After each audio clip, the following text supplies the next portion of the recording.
A few days after the federal government approved the request by the U.S. for suspended commander of the Police Intelligence Response Team, DCP Abba Kyari, to be extradited over the $1.1 million wire fraud allegedly perpetrated by Ramon Abbas aka Hush Puppy and 4 others. The Police Service Commission and other police authorities in Abuja is on the move to accelerate the process involved in the outright dismissal of Kyari from the force. The police authorities formally queried Abba Kyari and his team last Sunday. He was given 48 hours to explain his involvement in the drug case. It was further gathered that the federal government may have approved the extradition of Kyari to provide him an opportunity to clear himself of charges against him in the U.S. This came as the National Drug Law Enforcement Agency (Ndlea) slammed an 8-count charge against Kyari before a federal high court sitting in Abuja following his alleged involvement in drug trafficking.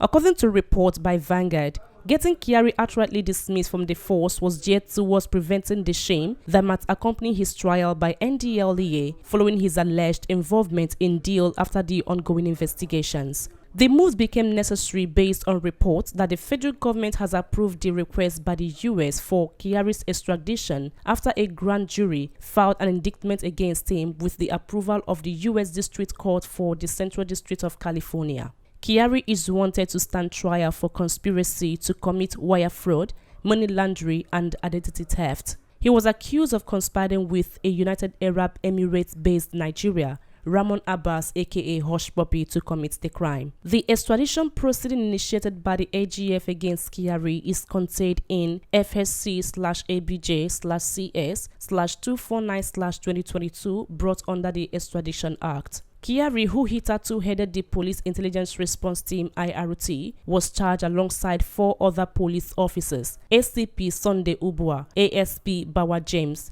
Inspector Simon Agiriba, and Inspector John Nuhu. Equally seated as defendants in the charge filed on February 28, 2022, were 2 alleged drug traffickers arrested at the Akanu Ibiam International Airport, Enugu State, Chibuna Umebi and Emeka Ezewane. Ndlea in the charges filed through a team of lawyers led by its Director, Prosecution and Legal Services, Mr. Joseph Sunday, accused Kyari and the 4 other members of his IRT of conspiracy, obstruction and dealing in cocaine worth 17.55 kilograms. It alleged that Kyari and his men, who are currently in its custody, unlawfully tampered with 21.25 kg worth of cocaine seized from the 2 apprehended drug traffickers Umebi and Ezewane. Kyari was said to have attempted to bribe a senior officer of the Ndlea with $61,400 at a restaurant in Abuja to prevent the testing of part of the cocaine seized from the 2 arrested drug traffickers. On the other hand, the agency alleged that the duo of Umebi and Ezewane conspired with one IK that is currently at large to import 21.35 kg of cocaine into the country without lawful authority and knowingly possessed same, and thereby committed an offense contrary to and punishable under Section 11 subsection D of the Ndlea Act, Cap number 30, Laws of the Federation of Nigeria 2004. Meanwhile, the AGF had on Wednesday okayed request for Kyari to be extradited to the US to face trial over his alleged involvement together with Hush Puppy.